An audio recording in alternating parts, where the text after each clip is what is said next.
ठीक है बच्चों, एक बार फिर से। ठीक है, सबसे फर्स्ट पॉइंट में मैंने क्या बोला? फर्स्ट पॉइंट में मैंने तुम्हें दो पैरेलल एंड डिस्टिंक्ट प्लेन्स का कंडीशन बताया। ये था हमारा फर्स्ट पॉइंट। ठीक है, उसके बाद आ जाओ तुम पॉइंट नंबर 2 में। पॉइंट नंबर 2 में क्या बताया? दो प्लेन्स का मैंने बताया कि अगर दो प्लेन्स कोइंसाइड करेगा तो उसका कंडीशन क्या होगा। ठीक है। थर्ड में मैंने क्या बताया कि अगर तीनों प्लेन्स पैरेलल एंड डिस्टिंक्ट होगा, तो अगर तीनों प्लेन पैरेलल एंड डिस्टिंक्ट है तो डेल्टा और डेल्टा ई ज़ीरो होगा और नो सॉल्यूशन होगा। ठीक है, ये ऑलरेडी मैंने डिस्कस कर दिया।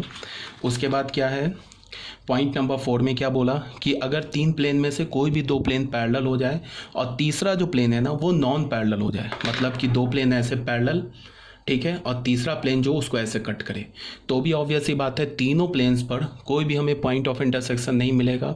इस केस में क्या होगा कि डेल्टा ज़ीरो हो जाएगा और any one of delta is non zero हो जाएगा। ठीक है, तो भी हमारा सिस्टम ऑफ इक्वेशन इनकंसिस्टेंट होगा और नो सॉल्यूशन होगा। ये था हमारा पॉइंट नंबर 4।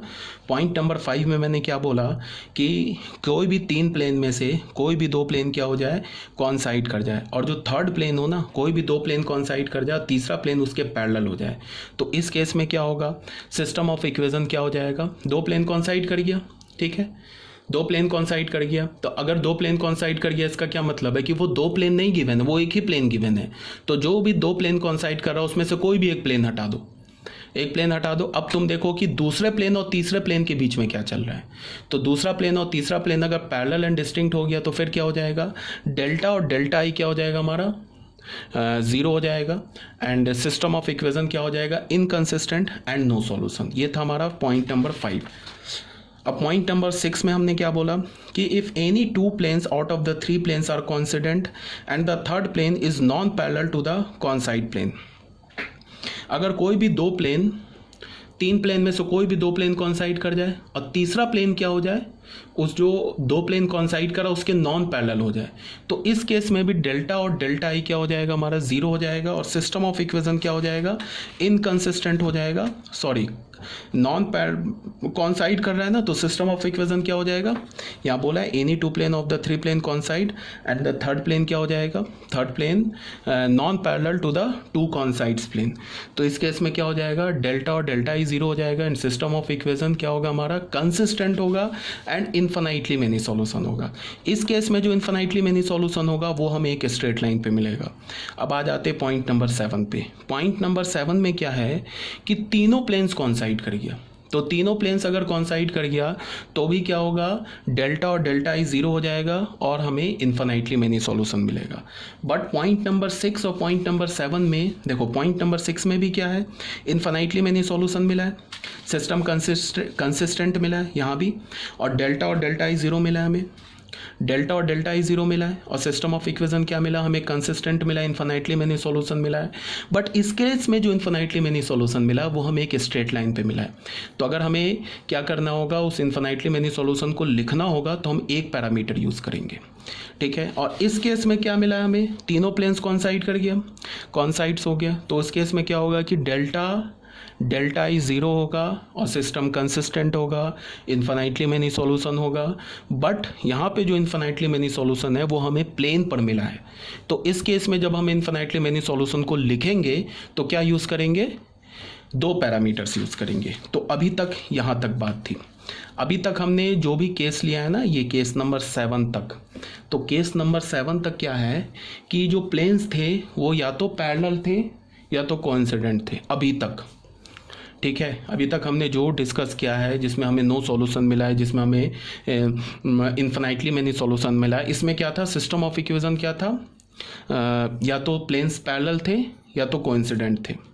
एक बार तुम ऐसे देख लो, मैं एक बार जनरल और तुम्हें अच्छे से समझाने की, इसलिए कि बच्चे अभी तक फिर भी कंफ्यूज कर जाते, बट एक बार और मैं तुम्हें समझाता हूँ। a1x b1y plus c1z is equal to d1।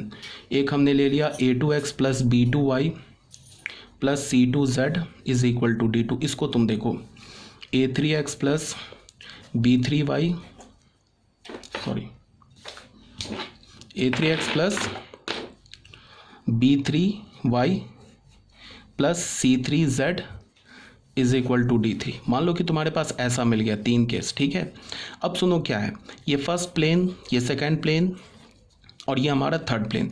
अब देखो क्या है, मान लो कि तुम्हें क्या दिख गया कि पहला प्लेन और दूसरा प्लेन कॉन्साइड कर गया, ये तुम्हें दिख रहा है। कैसे पता चलेगा? a1/a2 is equal to b1/b2 is equal to c1/c2 is equal to d1/d2। तो पहला प्लेन और दूसरा प्लेन कॉन्साइड हो गया, तो तुमने क्या किया, इस दो प्लेन में से किसी एक प्लेन को हटा दिया। मान लो फर्स्ट प्लेन को हटा दिया तुमने, बिकॉज अगर ये दोनों प्लेन कॉन्साइड कर गए तो हमें इनफैक्ट क्या है, ये दो प्लेन नहीं है, दो डिफरेंट प्लेन नहीं, ये तो एक ही प्लेन है। तो हमने किसी भी एक प्लेन को हटा दिया। अब हमने देखा ये सेकंड प्लेन और थर्ड प्लेन के बीच में क्या चल रहा है। अगर सेकंड प्लेन और थर्ड प्लेन आपस में पैरेलल और डिस्टिंक्ट हो गया तो फिर क्या होगा, नो सॉल्यूशन हो जाएगा। ठीक है, अगर ये दो प्लेन पैरेलल हो गया तो थर्ड प्लेन को तो इनफैक्ट देखने की जरूरत ही नहीं है। थर्ड प्लेन चाहे पैरेलल हो चाहे नॉन पैरेलल हो, क्या होगा हमारे पास, सिस्टम इनकंसिस्टेंट ही होगा। अगर पहला दो प्लेन पैरेलल एंड डिस्टिंक्ट हो गया, सिस्टम तो इनकंसिस्टेंट ही होगा, नो सॉल्यूशन होगा। तो तुम्हें थर्ड प्लेन को देखने की जरूरत ही नहीं है। बट फिर भी बता रहा हूँ, अगर थर्ड प्लेन इस प्लेन के साथ क्या हो जाए, पैरेलल एंड डिस्टिंक्ट हो जाए, तो कौन सा केस हो जाएगा हमारा केस हो जाएगा कि तीनों प्लेन क्या हो जाएंगे, पैरेलल एंड डिस्टिंक्ट हो जाएंगे। तो जब तीनों प्लेन पैरेलल एंड डिस्टिंक्ट हो जाएंगे उस केस में हमारा क्या होगा, डेल्टा और डेल्टा ई जीरो होगा, सिस्टम इनकंसिस्टेंट हो जाएगा, नो सॉल्यूशन हो जाएगा। अगर ये सेकंड प्लेन और थर्ड प्लेन कॉन्साइड कर गया, मैंने पहले बोला कि डेल्टा वन और डेल्टा, ये दोनों प्लेन क्या हो गया, पैरेलल एंड डिस्टिंक्ट हो गया। ठीक है, पैरेलल एंड डिस्टिंक्ट हो गया था। उसके जब पैरेलल एंड डिस्टिंक्ट हो गया तो मैंने फर्स्ट प्लेन को हटा दिया। अब मैंने देखा सेकंड और थर्ड प्लेन, ये सेकंड और थर्ड प्लेन अगर दोनों प्लेन पैरेलल एंड डिस्टिंक्ट हो गया तो क्या होगा, डेल्टा और डेल्टा ई जीरो हो जाएगा, सिस्टम इनकंसिस्टेंट हो जाएगा। अगर सेकंड प्लेन और थर्ड प्लेन क्या हो गया, ये नॉन पैरेलल हो गया, तो फिर क्या हो जाएगा कि डेल्टा तो ज़ीरो होगा ही होगा, बट उसमें से delta one, delta two, delta three में से कोई एक नॉन जीरो हो जाएगा। Again system of equation inconsistent होगा एंड नो सॉल्यूशन होगा। अगर सेकंड और थर्ड प्लेन कॉन्साइड कर गया तो फिर क्या होगा, डेल्टा और डेल्टा ई जीरो हो जाएगा, और again system of equation inconsistent होगा और नो सॉल्यूशन होगा। ये बात आ रही समझ में? अगर तुमने देखा कि पहला प्लेन और दूसरा प्लेन कॉन्साइड कर गया, ठीक है, तो हमने क्या किया, एक प्लेन हटा दिया। अब हमने देखा सेकंड प्लेन और थर्ड प्लेन में देखा तो सेकंड प्लेन और थर्ड प्लेन भी कॉन्साइड कर गया, तो फिर क्या हो गया, ये दूसरे प्लेन को भी हटा दिया। अब तो हमारे पास सिर्फ एक ही प्लेन बचा। अब ये एक प्लेन बचा तो सिस्टम ऑफ इक्वेशन क्या होगा, कंसिस्टेंट होगा, इन्फिनाइटली मेनी सॉल्यूशन होगा। अब उस इन्फिनाइटली मेनी सॉल्यूशन को तुम लिखोगे कैसे? तुम y, तीन पैरामीटर है ना, तीन वेरिएबल, किसी भी दो वेरिएबल को तुम अल्फा बीटा मान लो तुमने y और z को अल्फा बीटा मान लिया, तो y को तुमने क्या मान लिया, अल्फा, एंड z को तुमने क्या मान लिया, बीटा मान लिया। तो अब क्या होगा, अब ये x है ना, तुम अल्फा बीटा के टर्म में निकाल लो, तो x क्या होगा, d3 माइनस b3, y की जगह अल्फा माना, माइनस c3, z की जगह बीटा माना, अपॉन a3 माना। तो तुम इक्वेशन कैसे लिखोगे d3 माइनस b3 अल्फा, ये सॉल्यूशन कैसे लिखोगे, c3 beta upon a3 and y alpha and z is equal to beta, sorry this is beta, where alpha beta belongs to R. ये हमारा इन्फिनाइटली मेनी सॉल्यूशन हो गया। ठीक है, इसमें हमने कितने पैरामीटर यूज़ किए, दो पैरामीटर यूज़ किए। कैसे किए, हमने देखा क्या कि d1 और d2 क्या हो गया, ये दोनों first plane second plane consider कर गया, तो हमने एक प्लेन को हटा दिया। फिर हमने देखा सेकंड प्लेन और थर्ड प्लेन में देखा, तो हमने देखा सेकंड और थर्ड भी कॉन्साइड कर गया, तो हमने 2 को भी हटा दिया। बिकॉज अब इनफैक्ट ये तीन डिफरेंट प्लेन नहीं है, अब ये एक ही प्लेन है, तो हमने पहले दो प्लेन को हटा दिया। किसी एक प्लेन को किसी भी दो प्लेन को हटा सकते हो, पहले दूसरे को हटा दिया, पहले तीसरे को हटा दिया, दूसरे तीसरे को हटा दिया, कोई भी एक प्लेन ले लिया, उसमें x और y z किसी तीन वेरिएबल में से किसी भी दो वेरिएबल को तुम अल्फा बीटा मान लो या लैम्डा म्यू मान लो, और तीसरे वेरिएबल को तुम अल्फा बीटा के टर्म में निकाल लो और ऐसे लिख दो आंसर। ठीक है, ये कब आंसर लिखा, जब तीनों प्लेन्स आपस में क्या हो गया, कॉन्साइड कर गया। ठीक है, अब मान लो कि ऐसा हो जाए कि दो प्लेन कॉन्साइड कर जाए, पहला प्लेन और दूसरा प्लेन कॉन्साइड कर जाए, तो कोई भी पहले प्लेन को हमने हटा दिया। अब हमने देखा दूसरे और तीसरे प्लेन में क्या चल रहा है, तो हमने देखा कि दूसरा प्लेन और तीसरा प्लेन जो है ये नॉन पैरेलल आ गया। तब कैसा केस चल रहा है, पहला दो प्लेन तो कॉन्साइड कर गया और तीसरा प्लेन ऐसे कट कर गया, तो फिर सिस्टम ऑफ इक्वेशन क्या हो जाएगा, सिस्टम ऑफ इक्वेशन कंसिस्टेंट हो जाएगा, और इन्फिनाइटली मेनी सॉल्यूशन होगा। बट अब इस केस में जो इन्फिनाइटली मेनी सॉल्यूशन आएगा वो एक स्ट्रेट लाइन पर आएगा। तो अब हम लोग क्या करेंगे, एक ही पैरामीटर यूज़ करेंगे। वो कैसे, वो बता रहा हूँ। मान लो कि तुमने देखा कि पहला दूसरा प्लेन कोइंसाइड कर गया, तो तुमने फर्स्ट प्लेन को हटा दिया, फर्स्ट प्लेन को तुमने हटा दिया। अब तुमने देखा कि सेकेंड प्लेन और थर्ड प्लेन तो नॉन पैरेलल है, तो इसका मतलब तुम समझ गए कि सिस्टम ऑफ इक्वेशन क्या है हमारा, इनकंसिस्टेंट है and have no solution. Sorry, system of equation consistent है and have infinitely many solution. तो इस केस में क्या होगा, जो इन्फिनाइटली मेनी सॉल्यूशन क्या होगा, एक स्ट्रेट लाइन पर आएगा। तो तुम उसको कैसे लिखोगे वो बता रहा हूँ।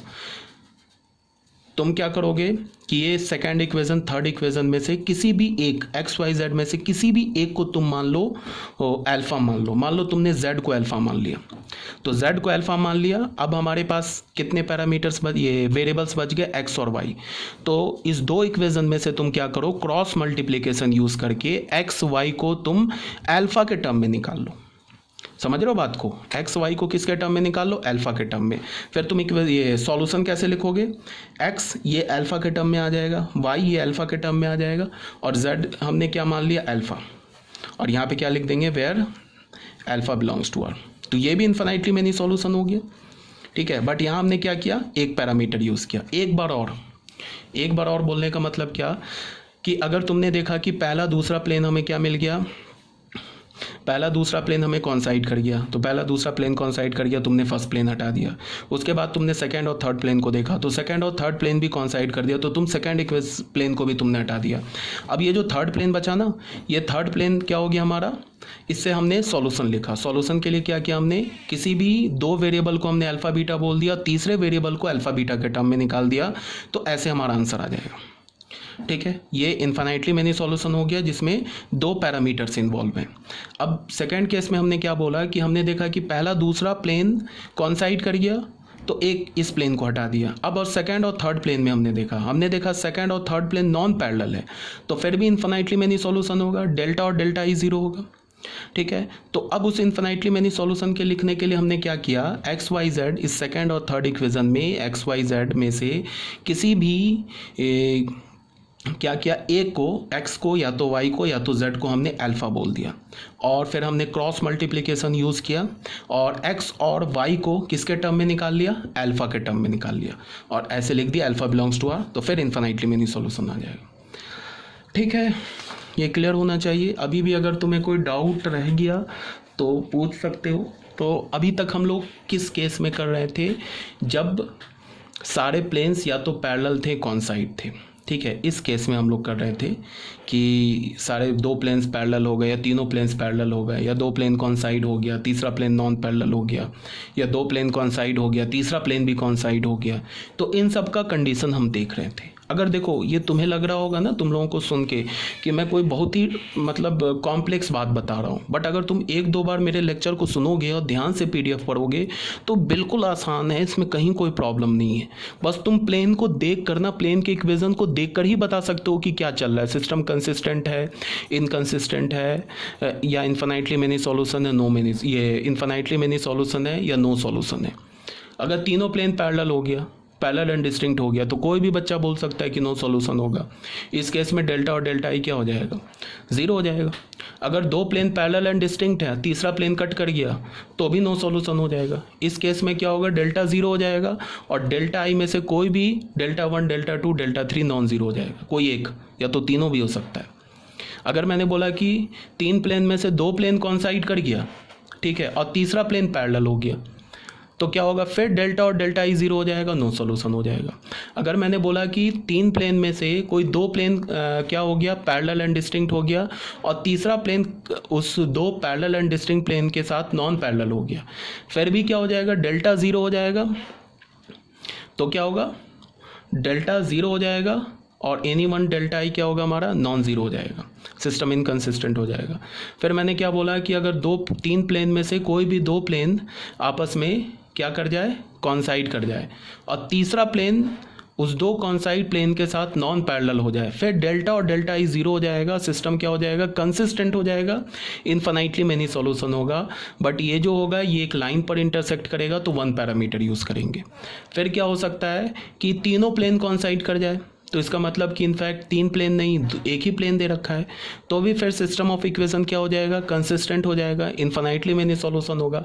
बट इस केस में जो इन्फिनाइटली मेनी सॉल्यूशन होगा वो प्लेन पर लाई करेगा, तो फिर हम 2 पैरामीटर्स यूज़ कर लेंगे।